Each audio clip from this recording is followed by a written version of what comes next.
On le surnomme le roi de l'horreur. C'est une véritable icône de la littérature. Mais qui est vraiment Stephen King? Derrière l'auteur aux centaines de millions de livres vendus se cache une histoire bien plus complexe que ces monstres ne le laissent paraître.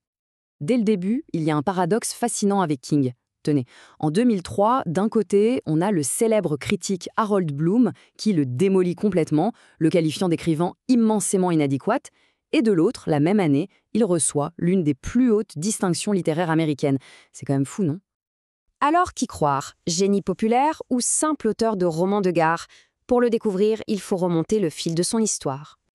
Bon, allons-y. Pour comprendre le bonhomme, il faut d'abord se pencher sur la marque, cette image de roi de l'horreur qu'il a construite et qui lui colle à la peau. Tout bascule en 1974. Un jeune auteur publie son premier roman, Carrie. L'histoire de cet ado martyrisé qui se découvre des pouvoirs télékinésiques, c'est un véritable coup de tonnerre. D'un seul coup, une nouvelle voix, une nouvelle force s'impose dans le monde de l'horreur. Mais ce succès qui semble sorti de nulle part, eh bien, il cache des débuts beaucoup plus modestes. On va voir comment tout ça a réellement commencé. Il faut s'imaginer la scène. À l'époque, Stephen King est prof d'anglais dans le Maine. Il vit dans une caravane avec sa famille et les fins de mois sont vraiment difficiles. Pour joindre les deux bouts, il écrit des petites nouvelles pour des magazines. Et un jour, il commence une histoire sur une jeune fille, mais il n'est pas convaincu. Il trouve ça nul et il jette les premières pages à la poubelle. Et c'est là que tout aurait pu s'arrêter. Mais sa femme, Tabitha, récupère les pages de la corbeille, les lit et lui dit cette phrase qui a tout changé. « Tu tiens quelque chose, je le pense vraiment. » Sans elle, il n'y aurait probablement jamais eu de Carrie. Après Carrie, le succès est là. Et les années 80 arrivent. Une décennie de productivité absolument folle pour King. Mais aussi une période très sombre, où il va devoir affronter ses propres démons. L'alcool et la drogue. Des monstres bien réels qui vont nourrir son œuvre. Le rythme est juste hallucinant. Regardez cette liste. En moins de 10 ans, il nous sort Cujo, Christine, Cimetière, l'énorme pavé qu'est ça, et puis la même année, en 1987, il publie Misery et les Tommyknockers. C'est une décennie qui a tout simplement redéfini l'horreur moderne. Et King, là-dessus, il ne cache rien. Il est d'une franchise totale. Il a même avoué qu'il était tellement sous l'emprise de l'alcool et de la coke qu'il se souvient à peine d'avoir écrit Cujo. L'art et la vie étaient devenus un cocktail dangereux. Et ce lien entre ses démons intérieurs et sa fiction, il est particulièrement frappant dans deux romans publiés la même année, en 1987. D'abord, il y a Misery. En surface, c'est l'histoire d'un écrivain séquestré par une fan complètement folle. Mais en réalité, c'est une métaphore. King l'a dit lui-même, Annie Wilkes, sa tortionnaire, c'était son addiction.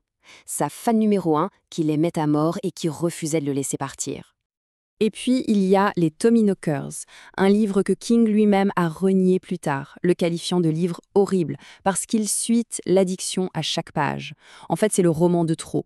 C'est après sa publication que sa famille organise une intervention. Et ce sera le grand tournant de sa vie. Une fois qu'il commence son combat pour la sobriété, King révèle une autre facette de son talent.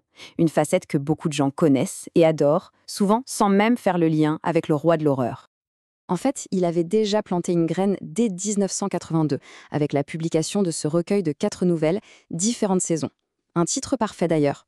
On y trouve des histoires qui s'éloignent de l'horreur pure pour explorer des thèmes bien plus humains, plus dramatiques. Et c'est là que ça devient intéressant. Parce que 2 de ces nouvelles sont devenues des films cultes que tout le monde a vus. La nouvelle Le Corps est devenue le film Stand By Me. Et l'autre, Rita Hayworth et la rédemption de Shawshank, est devenu le chef-d'œuvre Les Évadés. Et oui, c'est du Stephen King. King en parle lui-même. Il dit que ce recueil lui a valu les meilleures critiques de sa carrière. C'est la première fois que le public et les critiques se sont dit « Attends une minute, ce type sait faire autre chose que nous faire peur ». La perception de son travail commençait à changer. Ce qui nous amène à aujourd'hui et à son héritage. Comment cet auteur, un temps méprisé par une certaine élite, est-il devenu une figure aussi centrale de la littérature américaine? Eh bien, la reconnaissance officielle a fini par arriver, et en force. D'abord des prix littéraires prestigieux, puis cette fameuse médaille de la National Book Foundation, et enfin la consécration ultime, la médaille nationale des arts, remise par le président des États-Unis. Le paria était définitivement entré dans le canon littéraire. Mais son influence la plus forte, elle se mesure peut-être chez la nouvelle génération d'écrivains. Des auteurs très respectés comme Colson Whitehead, lauréat du prix Pulitzer, ou Lauren Groff, qui disent tous, à leur manière, l'immense dette qu'ils ont envers lui. Alors, c'est quoi son secret au fond? L'écrivain Walter Mosley l'a peut-être le mieux résumé. Il prend nos vies quotidiennes et les transforme en quelque chose d'héroïque. Voilà, c'est peut-être ça, la magie de Stephen King. Finalement, tout ce parcours nous laisse avec une question en suspens, une question que la carrière de King n'a cessé de poser. Au fond, qu'est-ce qui sépare vraiment la fiction populaire de la grande littérature? La réponse, comme souvent chez lui, n'est sans doute pas si simple.